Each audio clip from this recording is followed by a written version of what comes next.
Welcome to the Better Than Bitter Divorce Podcast, where we flip the script on divorce and show you how to have a more amicable divorce resolution. I'm your host, Tania Leichliter, a divorce coach, a certified life coach, and the mastermind behind the Better Than Bitter 5-step game plan course, where I help individuals build a pathway towards a more amicable divorce resolution. Each week, I'll bring you uplifting stories from people who've successfully experienced amicable separations, proving that divorce doesn't have to be a battleground. Whether you're overwhelmed with grief, struggling with custody and co-parenting, or just dealing with a high conflict individual, this podcast is here to guide you towards reclaiming your life and being what I know is possible, better than bitter.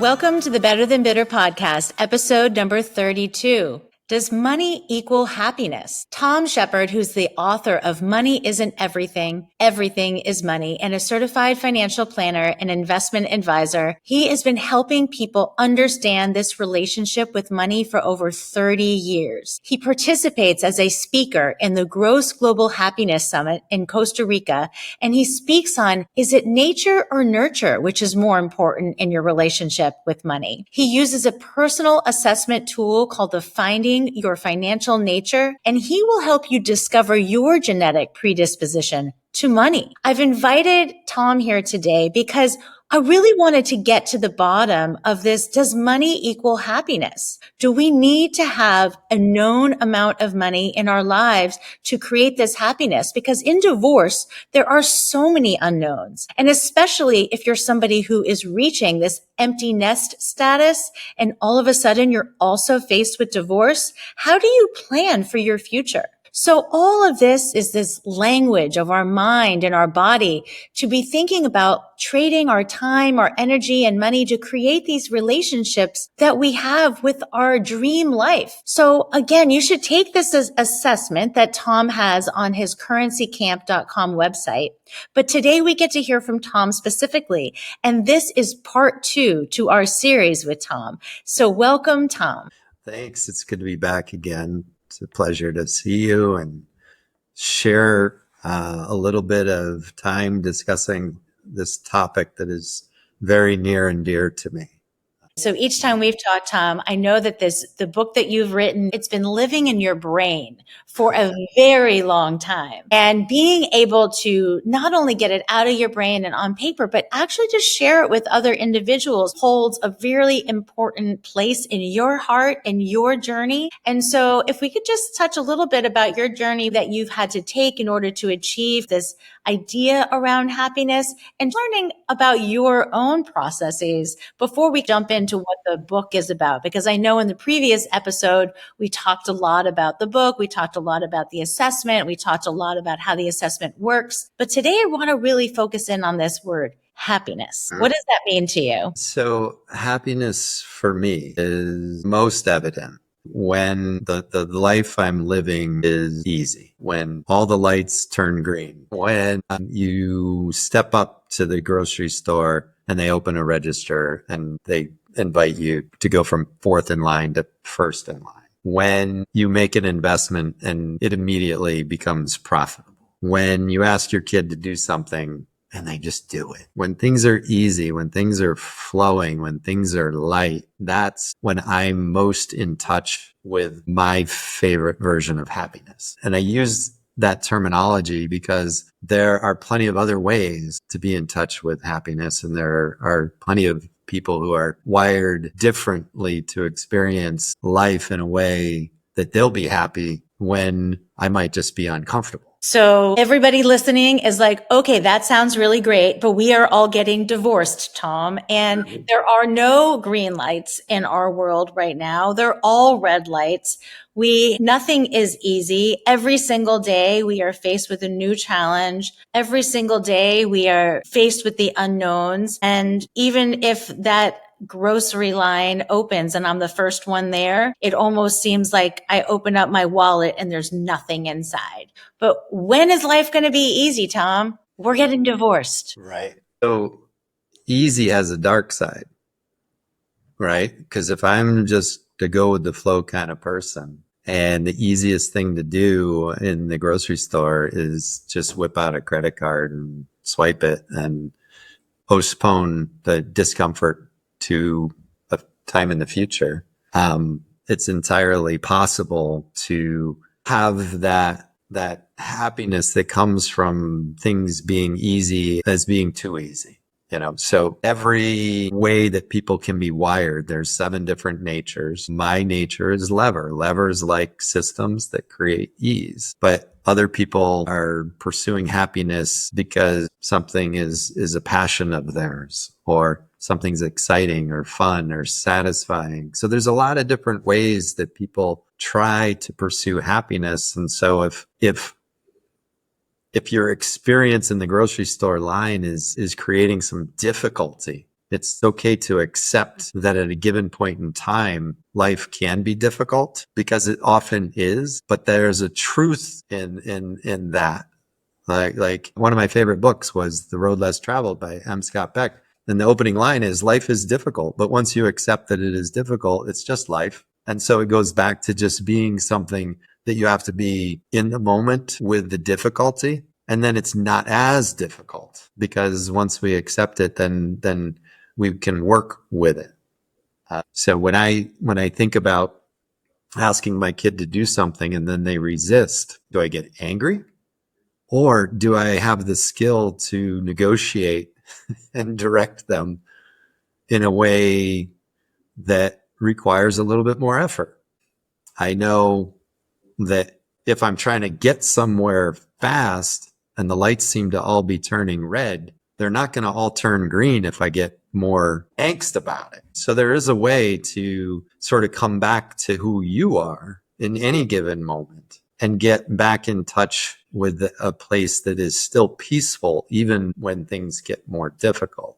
And that's really the journey that I had to go on, was if I like things to be a certain way, how can I still maintain some sense of peace and contentment when it's difficult? Because that's the way I'm wired. I want things to be easy, but I also want to still find a way to be happy when they are not. And so my journey is similar to everybody's journey. It's like, how do I want happiness to show up in my life? And how can I still find happiness when it doesn't show up in the way that I want it to show up? Because it might show up in another way. I had a great call today with an individual who's getting divorced, and we were talking about something very similar. And I was saying how in mediation that there's going to be a lot of discomfort. And, negotiating any contract, whether it be a divorce agreement or any business contract, comes with a level of uncertainty, unknowns, and discomfort, right? Because you're not going to get everything that you want in this negotiation. And how you negotiate is challenging because, again, it's causing discomfort when you're finding that the other one is coming back with things that aren't aligned with what you want. That creates discomfort. It creates discord. It creates conflict. And so what I was saying is that in those moments, like you said, when you're standing in that line and the other register doesn't open up and things are not easy, what do you do? And so I was saying how it's really important in that negotiation process that you learn how to press pause. Because at some point, when you get highly emotional in your divorce process, in your divorce negotiation, in that mediation room, and you become emotionally charged and you feel that heat in your body, maybe you feel tightness in your throat, maybe your heart's beating 1,000,000 miles an hour, is that the best time to open your mouth and say something reactive? What I teach is that it's not. It's you need to press that pause button. You need to take those deep breaths. And if you find with just by counting to 10, your heart is still racing, your throat is still tight, it's okay to just say, you know what? I need to shelf this for the next conversation. Mediation's not going to happen overnight. You need to wait for that other shopping line to open up so you can be the first in line. So when you are feeling more at ease, when you've had a time to think about what the topic is, how you're able to negotiate on your own behalf in that process, it's okay to push the pause button. You will get a much better result if you are not emotional, because you can become then solutions oriented versus reactive and super focused on the conflict of the problem. So what I hear you saying is that happiness in that moment could just be the ability to say, you know what? I'm not in a good headspace right now to continue this conversation. Can we move on to something else for right now so we can come back to this when I'm in a better state of mind? I just don't have the solution right now for what I need to be thinking about. So what I hear you saying is it's okay to press the pause button. It's okay to get to a place of acceptance before you move forward, right? And the other piece of that is just that so many times when we are in that heightened state of emotion, we don't even know where our own happiness is. We can't even see it. I was talking to this client about vision, the bigger vision versus the minute vision, right? So what is the bigger picture of happiness for you? What do I want to make life feel easy? What are the bigger things? Not like, do I want half the house, or do I want my car paid off, or do I want that 401k? But like, what is my bigger vision? Because again, if you can get up there and look at your life from a drone's eye view, then the minutia of the negotiation could come with more ease, because you're not thinking about all the littles. You're thinking about the bigs. And with divorce, the kids are usually the bigs, right? So sometimes we do things to keep the calm because we are going to have to be co-parents with those individuals. So what am I willing to give up? How do I, when it comes back down to money, like, every hour of that lawyer's time is money. Every hour of that mediator's time is money. Every hour of the coach's time is money. So you add up all those things and you think about, oh my gosh, like, I'm sitting here trying to negotiate for $1,000. And meanwhile, I've spent $7,000 to negotiate for that. Right? So one of the tools that I use regularly, be it to stay in a centered and grounded place at work or in relationships with kids, ex-spouse, parents, siblings, friends. One of the tools that I have is yoga, and another tool I have is meditation. And both of these things give you time with yourself, by yourself, to understand yourself. If I am doing a meditation and I find myself agitated so that I'm not really paying attention, then I know that this thing, meditation, which should be easy, and I want it to be easy. And if it's not, then even that I might need to take a time out from. So if I'm also in yoga class and it's going too fast, am I going to try and keep up, or am I going to self-regulate and modify, because today I can't keep up, so I can do my own thing? The very first time I ever did meditation or yoga, it was led by somebody. And so I felt like I had to do it that way, and I had to keep up, and I had to try and make the same shape that other people were making. So any of these techniques that we can use to understand ourselves when we're by ourselves, that the understanding of the self helps you self-regulate and interact with the other people in ways that are easier. On top of that, our approach to understanding, if I'm in a relationship and there's me and the other person, and I can understand their nature, their way of trading time and energy to get money to have a relationship with life, and I can understand it for myself, then we already know something about what happiness might look like for that person. So if I'm married to somebody who likes to have fun,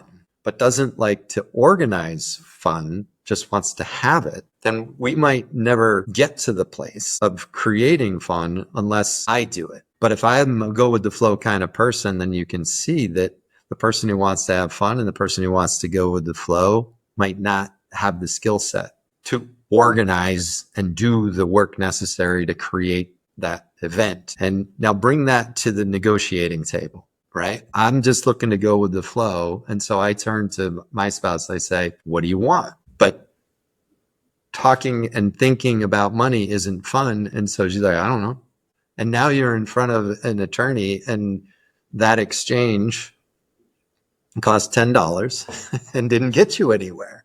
And so when I think about my own personal journey and what I want for myself, and in the line of work that I'm in that I want for other people, is I want all of us to spend a little bit of time, enough time to know who we are and to know what we need and to know what we want, not just in terms of money, but what does money get us? Does money get us excitement, that bring us a certain sense of satisfaction to have it because it helps us to just get through a day and do our work? Or do I want to have enough so that I can invest and create? Or do I want to have enough so that I can be generous? And what if I want to be generous, but my significant other wants a different objective? And as we look at the settlement, it seems like they're going to have enough money to be generous and I'm just going to have enough to get by.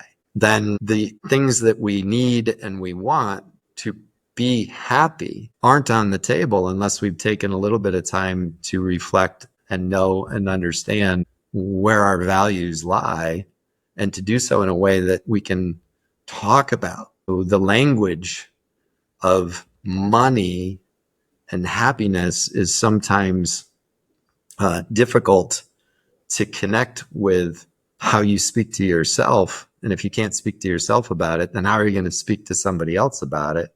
Especially if it's during a negotiation in which certain words are triggers for you or for the other person. No, it makes sense to me and it resonates. Obviously, so much of the reasons why people do get divorced is because they have a hard time being on the same page as money. So for us to think we're going to walk into the negotiation room and click, we're already going to be back there and negotiating in a place of continuity. That's just not going to happen. We're going to be most likely in the same place as we were in our marriage. And you're coming to the table with two different kind of views on money. And now, especially if there's an inequality of earning, not maybe capacity, but of earnings, there's going to be one person that has been a high earner. Maybe there's one person who wasn't making as much money, and the person not making as much money is living in financial fear, and the person who is making the money doesn't want to part with their money. And so then you have like, boom, boom, everyone's just like banging on heads, two different objectives. And it's hard to like come to a center spot. It's hard to come to a place of being able to look from a different perspective on that. But I do really believe what you said. It's about what is money bringing you? One person could be a giver and wants to be generous with their money. One person could want to more of pretentious and have lots of things. And maybe that's important to them. One person, potentially just wants to invest in having good experiences in life and enough to do whatever.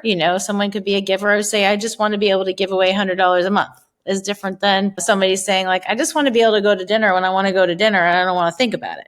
I don't want to think about how much money I spend at the grocery store. I just want to buy what I want to need and I want to be able to put it in my cart and I want to check out and I want to go home. That's happiness for me. I want to eat what I want to eat and I just want to eat it. I don't want to have to think about the food going into the grocery cart. I mean, these are really common things that people are struggling with. And how am I going to pay my housing expense? How am I going to be able to buy out? I want to stay in the family home. How do I buy out the other individual? These are huge amounts of, like very small, minute tactical things that are going through people's minds. These are thoughts, right, of everybody going through divorce. And what I try to teach them is I get like all those things exist, but how do we look up higher? How do we look from that drone's view? And like you said, what are the small things that are going to bring you joy in the bigger picture?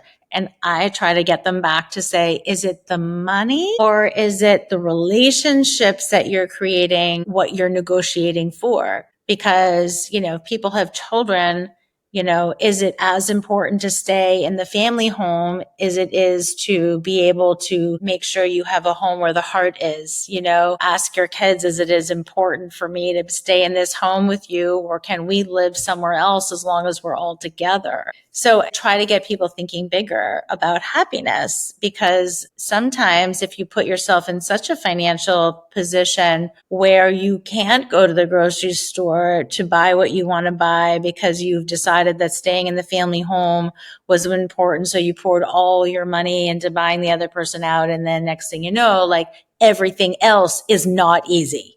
You made that one big choice because you thought that's what was important, and now you've made difficulty everywhere else in your life because you stretched yourself too thin. So how do you guide people from a financial perspective in terms of really being thinking about those bigger picture things? Like, what is actually important? Because money is the most visible manifestation of what we value, there's an opportunity to explore it in sort of 3 or 4 different ways. So the first way that we work with somebody to explore their relationship with money is just to try to understand what their motivation is with money. Is it to hold on to what you have? That's called protect. Is it to pursue more? That's pursue. Or is it to try to manage your money? So protect, manage, or pursue. Which of those 3 motivations is the one that feels the most real for you? Are you a protector, a pursuer, or a manager? That's the easiest one, because there's only 3. We can have a conversation about that. The next one is why we created an assessment, is because there's an energy that you resonate around money. There's an energy. Is it exciting for you? Like, is it full of drama?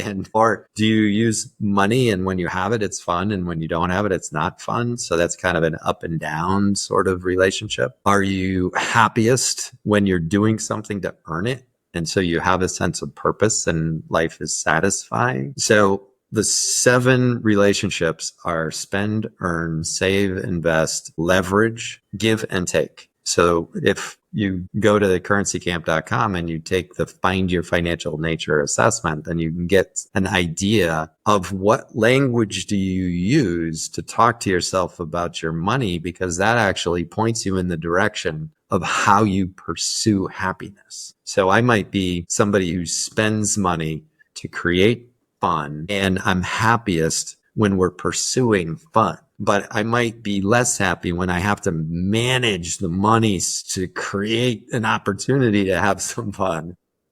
Right. And then I'm really unhappy when I have to protect the money I have, and so I can't go have fun. Right. So every single one of those natures can be broken down into like 3 subsets based on your motivation. So we end up with 21 different types of people. And if you know what type you are, then you can actually talk about what you're experiencing when it isn't happiness or when it is. And so that's what we help people to really get beneath the surface. The easiest time to talk about money is when you're in a divorce, because you have to, right? But I was married for 25 years. And the easiest conversation about money was when divorce was on the table. Every other one is a voluntary conversation with a topic that you don't understand, are uncomfortable with. And so it becomes this loaded thing where you don't have the language to talk about it. It's not on the table. You don't know what you are. They don't know what you are. So this way to get curious about yourself and about anybody else in your life is to wonder, what is my financial nature? So what type of person am I? And then to come to somebody else and you first disclose, you say, I am a lever pursuer. I like things to be easy, and I will pursue any kind of a life decision that creates a system that allows life to be more fluid and go with the flow. And like, that's who I am. That's what makes me happy. What makes you happy? And they might be able to describe it, but you say, you might even be able to talk about it better if you took this assessment and then you talk to Tom and you got some language, and then we can come back together and realize I'm this, you're this, we can support each other, we can help each other. And even if it's now at the point where you're going through a divorce, it will go smoother, it will go better, and the energy and the exchange could be healthier, because this is the first time you've really given yourselves permission to talk about money. I know in my relationship, we've done the assessment on me. So I'm a pursuer, but I think that my ex was not only a protector, but also a manager. And so I would say, split in both those categories. And I was completely frustrating to him because he was always trying to protect and manage, and I was always trying to pursue. The challenge is when you go through a divorce and you recognize that you have less than you always did, when you're naturally a pursuer, and you're not a manager or a protector, but when you get divorced, you kind of need to come up with being able to take on all the roles. And so there's just this whole new world of discomfort that comes along with the unknown of how. Well, I know I'm naturally a pursuer, but now I have to become a protector and a manager of my own money because I have nobody else there doing that for me. And it creates a lot of discomfort and a lot of unknowns because I work with a lot of clients who didn't manage the money. They might have made money, but maybe they didn't manage their money. They never managed their finances. And for the first time, they have to learn that. And not only do they have to learn how to manage it, but they have to learn how to protect it because they have less of it. And so, I know we're naturally one way, but there is this like crazy thing that happens in divorce that you don't get to be your nature. No. So this is what I was saying at the outset, is even though I'm happiest when it's going the way I want it to go, to discover a way to be happy when it's not, it's very, very, very useful for me to have a relationship or a conversation with a friend or a sibling or a parent who discovers other ways to be happy, and they share it with you, So even though I like to go with the flow, in the middle of a divorce, I also have to figure out how to manage myself, how to manage the conversation, how to look at money through the lens of we've got to work it out. So we've got to allocate some money to this and allocate some money to that. I don't like allocating money. I like spending money. I like earning money. I like the flow of money. I don't like the effort required to manage it. And yet here we are being forced to have a real honest and truthful discussion about it in a way that's uncomfortable for me, but choosing and accepting that that is a legitimate way that some people are perfectly happy with. Allows me to know that it's not weird to be a way that I'm not. It feels uncomfortable to be a way that I'm not, but it's not weird. And it's uncomfortable because it's not my nature and I'm not practiced at it. I don't have to spend a lot of time managing my checkbook to make sure there's enough money to pay bills. But if post-divorce it gets tighter, now I might have to be content with doing that task that I didn't have to do before. And so acceptance of the roles and responsibilities. The other thing that happens a lot of times when couples get together is they just by default fall into roles that then dictate patterns. And unless you know how you naturally are with money, you might end up with one person doing 6 roles and the other person's doing 1. We can show that imbalance if we can get them to accept that there are 7 relationships and the division of labor should be a little bit more equal. You're this, she's that for each of you. Now let's divvy up the other pieces so that you are equally yoked and pulling your weight. And that's not easy because you're asking one person who might be a pursuer of savings to pick up some management responsibility. And the other person might have gotten the 6 other things because they like to manage everything and they're not willing to let go. So it's not one person's problem. It's 2 people's problem to figure out who they are, what they fell into by default, and then come up with a new negotiation. And so sometimes divorce moves people through a process where you have an honest conversation with money,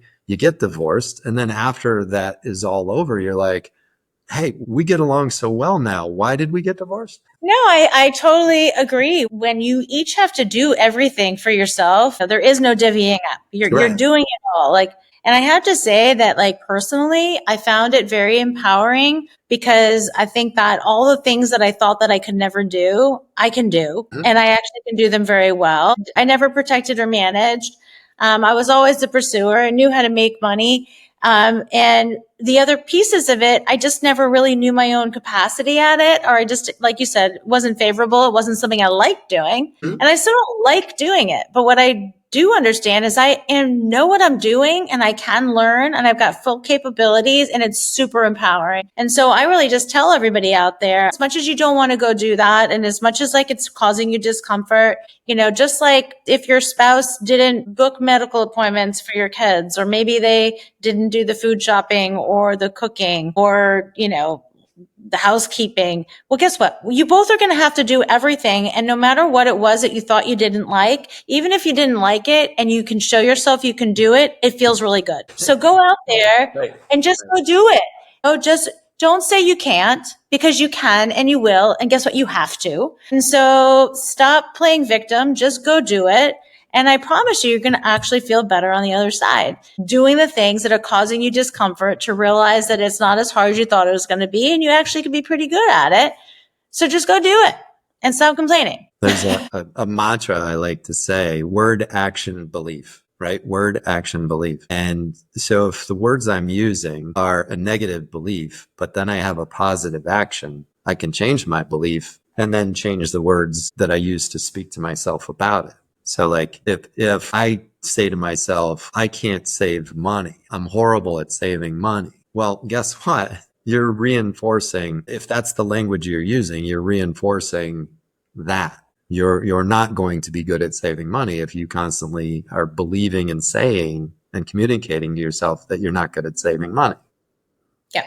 But if Yeah. you actually create an intention to save some money and you reinforce it by saying, I can save money, then it starts to rewire your brain. You do it, you say it, you believe it, and it starts creating. And you can do that with any of the 7 natures, any of the motivations, and you can also do it with any of the 4 currencies. I didn't talk about that, but when I am working with a couple, I want to know, like, what's your favorite currency? Is it money, or is it time, or is it energy and health, or is it relationships? And then Susan's major priorities are health and relationship, and she puts time into that. And she wants nothing to do with money. And so by being honest with ourselves about what our favorite currencies are, and then looking at how we talk about them and turning the language that we use to talk about them to something that's more positive, then we can have positive words that lead to positive actions that change our beliefs. And then it becomes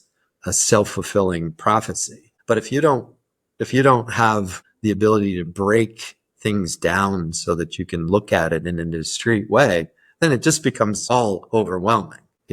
Time management, energy management, diet, exercise, sleep, money, it just all becomes a great big giant swirling stew. And if you don't like stew, if you like your food very separate on a plate, then, you're going to be unhappy. Yeah. I mean, a lot of the way that you have positioned or created your model around it is very much like the thought framework that we teach at Better Than Bitter, thinking about the fact that it's not our life circumstances or the facts in our life that are creating feelings that are getting us our results. It's the thoughts that we're having about what's going on in our lives that are creating our feelings. And when we feel a certain way, so if we feel like we're insecure, we're feeling fearful, we're feeling anxious about something to do with a thought about money, and that fear or that anxiety or that insecurity is going to affect the way that we act and the way that we react. It's going to affect the way we behave. It's going to create either actions or inactions in our lives, right? And when we act, react, behave, or don't act, that's what's creating the results. So if you think about the results in your life, if you think about the outcomes in your life, they're directly related to the beliefs that you've created, the thoughts you've created, the stories you're telling yourself.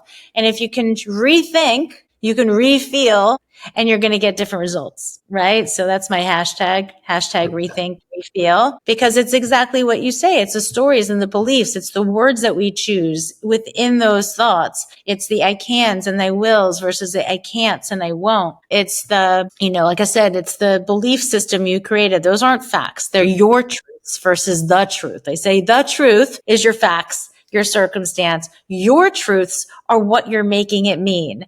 Your truth is that thought. Your truth is that story. Well, it's just, again, that's your truth. You've created that for yourself. So in order to feel differently, so you can act and show up differently, so you can get the result, you got to rethink. You got to just flip the script. So I love the fact that you've taken kind of that thought framework, or it's a lot of cognitive behavioral therapy work. You've made it into this really cool financial model showing how it works with the relationships that we have with money, our natures, how we value our currency, whether it's time, whether it's energy. I love that. So I am going to wrap it up because this is a 3-part series with Tom. And, some of it is definitely repeat from episode 31, but it's never too much repetitiveness because, again, really understanding this idea around nature versus nurture, understanding your currency, understanding the relationship that you have with money. Like, that's all so important in creating happiness. So it goes back to this, does money equal happiness? Well, it does in different forms, but not in the way that people think of it. I have to have a lot of money in order to be happy. And that's not what we're talking about at all today. So I always like to wrap up with the kind of the 3 top tips. And I want people to think about all of the nature versus nurture that Tom talked about today. What is the type of relationship you have with money? Meaning, what is that currency? Is it time? Is it energy? Is it health? Is it relationships? Like, what is your currency that is important to you to make you feel what I consider rich? Right? So the other piece of that is, are you a protector? Are you a manager? Are you a pursuer? And like I said, and kind of converted that to be talking about it, and as it relates to divorce, there's one place in there that you're going to find comfort, and the other 2, it doesn't mean that you don't do them, because in divorce, you're going to have to do all 3. But, putting it in my own words, like, take some time to figure out how to do those other things, because it's about doing things that were causing you discomfort and then recognizing that you're actually good at those things, and that you should give yourself a pat on the back and feel empowered by the fact that you've taken on something that maybe gave you discomfort, but now you've recognized you actually can be pretty good at it. And the third piece of it is just around the stories and the beliefs that we talk to ourselves, and those words Tom was talking about are just so important. And being able to talk about those very specific words, they're really important. How are you talking to yourself? I can, I will, or the I can't and I won't. So making sure that you're talking to yourself with positive self-talk so you can move forward in this divorce process, knowing that it is going to be different. It is going to have a lot of unknowns, and it is going to be hard, but you can do it if you begin to talk to yourself differently. So I want to just thank Tom again for his time on the Better Than Bitter podcast. And we do get him for one more episode next week. So thank you, Tom, for showing up again. And we look forward to next week's discussion. Thanks for tuning in to Better Than Bitter, Navigating an Amicable Divorce. Whether you are at the beginning of your divorce journey, midway through, or even done, we want the stories from our guests to give you hope that an amicable resolution is possible. If you'd like to dive deeper into today's episode, check out our show notes for a full transcript, reflections, and links to learn more about Better Than Bitter's coaching, courses, and how to connect with our fabulous guests. If you're ready for more support, you can head over to betterthanbitter.coach. There you'll find details and additional information on our 5-step game plan multimedia course, our one-to-one Zoom coaching, group coaching, monthly memberships, events and retreats, and a whole lot more. Plus, we've got a ton of free resources, like our monthly newsletter, our private Facebook group, Instagram channel, and a library of articles and free webinars to help you along the way. When you go to our website, you'll be able to schedule a free 45-minute breakthrough call. Remember, we're here to help you reach an amicable resolution, find your courage, and believe in your brighter future. Because you know what?